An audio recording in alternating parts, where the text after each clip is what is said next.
Hello friends, आज हम इस वीडियो में पढ़ने वाले हैं फोटो इलेक्ट्रॉन स्पेक्ट्रोस्कोपी के बारे में। जो फोटो इलेक्ट्रॉन स्पेक्ट्रोस्कोपी है एक एक्सीलेंट टेक्निक है किसी भी एटम या मॉलिक्यूल की एटॉमिक और एनर्जी लेवल्स को डिटरमाइन करने के लिए और उनकी आयोनाइजेशन एनर्जी और बाइंडिंग एनर्जीज को भी। जो हमारे इलेक्ट्रॉन है हम उन्हें क्लासिफाइड करते हैं बैलेंस इलेक्ट्रॉन में और कोर इलेक्ट्रॉन्स में। कोर इलेक्ट्रॉन्स यानी जो इनर शेल में प्रेजेंट होते हैं। जब हम किसी एटम या मॉलिक्यूल को इरेडिएटेड कराते हैं हाई फ्रिक्वेंसी के साथ या लो एनर्जी अल्ट्रावायलेट रेडिएशन के साथ, तो हमारा वहाँ पर फोटो आयोनाइजेशन प्रोसेस होता है। मतलब कि वहाँ पर जो बैलेंस इलेक्ट्रॉन होते हैं उनका इजेक्शन हो जाता है और जो हमारी इजेक्ट हुआ है इलेक्ट्रॉन उसके पास हमारे काइनेटिक एनर्जी रहती है, उसे हम बोलते हैं फोटो इलेक्ट्रॉन। ठीक है, जिसे हम मेज़र कर सकते हैं इस टेक्निक के थ्रू, इसलिए हम इसे बोलते हैं फोटो इलेक्ट्रॉन स्पेक्ट्रोस्कोपी। और अगर हम अल्ट्रावायलेट के थ्रू करा रहे हैं तो उसे हम बोलेंगे यूवी फोटो इलेक्ट्रॉन स्पेक्ट्रोस्कोपी। ये एक एटम है, ये इस पे शेल प्रेजेंट है। इस शेल को हम बोलेंगे इनर शेल। इसमें कोर इलेक्ट्रॉन प्रेजेंट रहते हैं। ये आउटर शेल है, ये भी हमारी आउटर शेल है, आउटर मोस्ट शेल है, जिसमें बैलेंस इलेक्ट्रॉन प्रेजेंट रहते हैं। एक एटम है, उस एटम पर हमने एक हाई फ्रिक्वेंसी की रेडिएशन डाली। जब हम हाई फ्रिक्वेंसी की रेडिएशन यूज़ करते हैं तो उस केस में हमारे इनर शेल के कोर इलेक्ट्रॉन्स का इजेक्शन होता है। जो हमारे इजेक्टेड इलेक्ट्रॉन्स होते हैं उन्हें ही हम फोटो इलेक्ट्रॉन बोलते हैं। देखो, जो हमारी एनर्जी हमने डाली उसकी कुछ एनर्जी तो हमारी जो बाइंडिंग एनर्जी है, जिस वजह से मतलब कि इलेक्ट्रॉन हेल्ड है उस एटम में जिस एनर्जी के साथ, उसे बाहर निकालने में लग जाएगी। और जो हमारी बची हुई एनर्जी है वो हमारी काइनेटिक एनर्जी की फॉर्म में इजेक्टेड इलेक्ट्रॉन के साथ चली जाएगी। ठीक है, जो हमारे एमिट हुआ इलेक्ट्रॉन उसके साथ काइनेटिक एनर्जी की फॉर्म में चली जाएगी। अगर हम लो फ्रिक्वेंसी की रेडिएशन यूज़ करते हैं तो उस केस में हमारे वैलेंस इलेक्ट्रॉन का इजेक्शन होता है।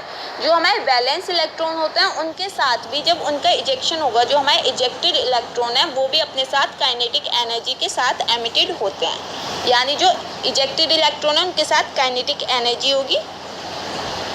यहाँ से यहाँ तक ये जो हमारा एरिया है ये हमारी बाइंडिंग एनर्जी शो कर रहा है कोर इलेक्ट्रॉन्स की। ये रीज़न हमारा बाइंडिंग एनर्जी शो कर रहा है बैलेंस इलेक्ट्रॉन की।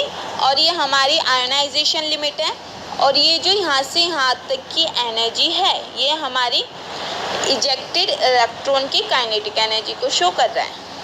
अगर हम एक्सरे का यूज़ करते हैं, ठीक है, इरेडिएटेड कराते हैं, एक्सरे को इरेडिएटेड कराते हैं किसी भी मॉलिक्यूल या एटम पर, तो जो हमें फोटॉन्स ऑब्टेन होंगे वो हाई एनर्जी के होंगे। और जो मतलब कि जो फोटो इलेक्ट्रॉन्स होंगे वो हाई एनर्जी के होंगे। और वो इलेक्ट्रॉन्स हमारे कहाँ से रिमूव करती है एक्सरे? कोर इलेक्ट्रॉन्स को रिमूव करती है इनर शेल के। ठीक है, जो इनर शेल में जो कोर इलेक्ट्रॉन प्रेजेंट हैं इनर शेल में उन्हें रिमूव करती है हमारी एक्सरे। जब एक्सरे सोर्सेज आर एम्प्लॉयड हुए तो हमने उस टाइम को दिया XPES, यानी जब एक्सरे यूज़ हो रहा हो फोटो इलेक्ट्रॉन स्पेक्ट्रोस्कोपी में, और ESCA electron spectroscopy for chemical analysis, जो कि हमारे एम्प्लॉयड की थी के सैगबैन 1918 में। जो हमारी फोटोन एनर्जी होती है वो हमारी इक्वल होती है binding energy plus kinetic energy. जो हमारी अगर हमें बाइंडिंग एनर्जी निकालनी है तो हम फोटोन एनर्जी में से काइनेटिक एनर्जी माइनस कर देंगे। जो हमारा वर्क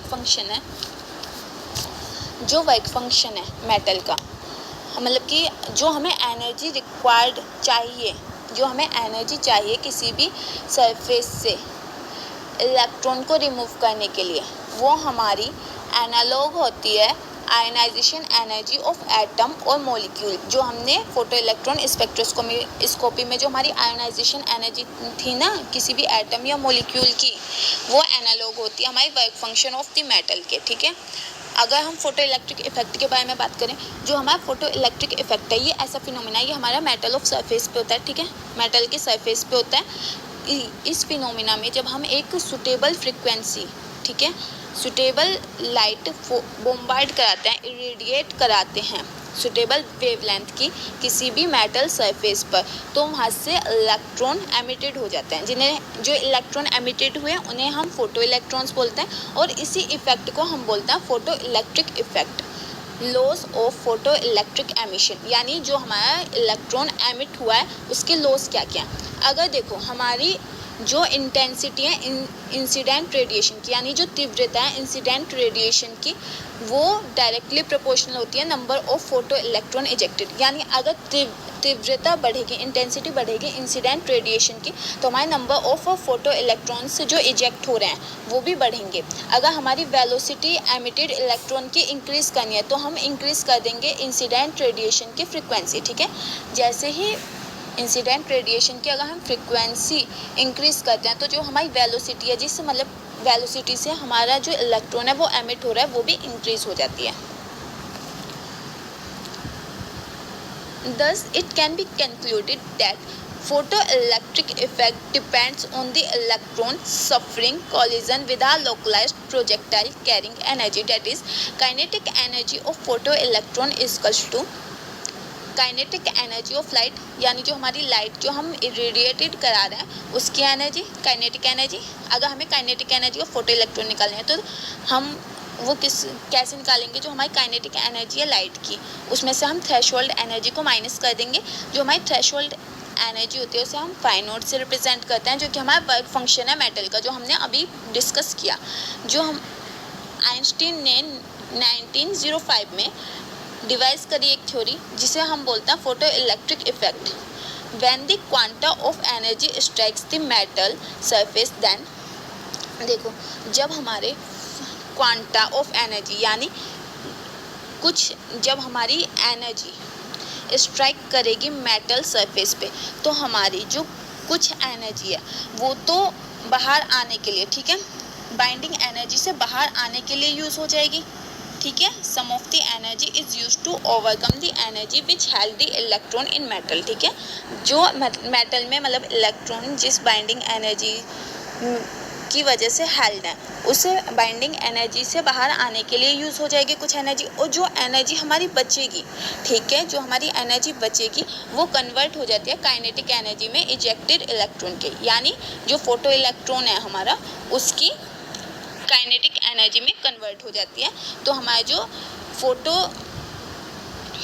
फोटोन एनर्जी है वो हमारा half mv² plus threshold energy हो जाएगा।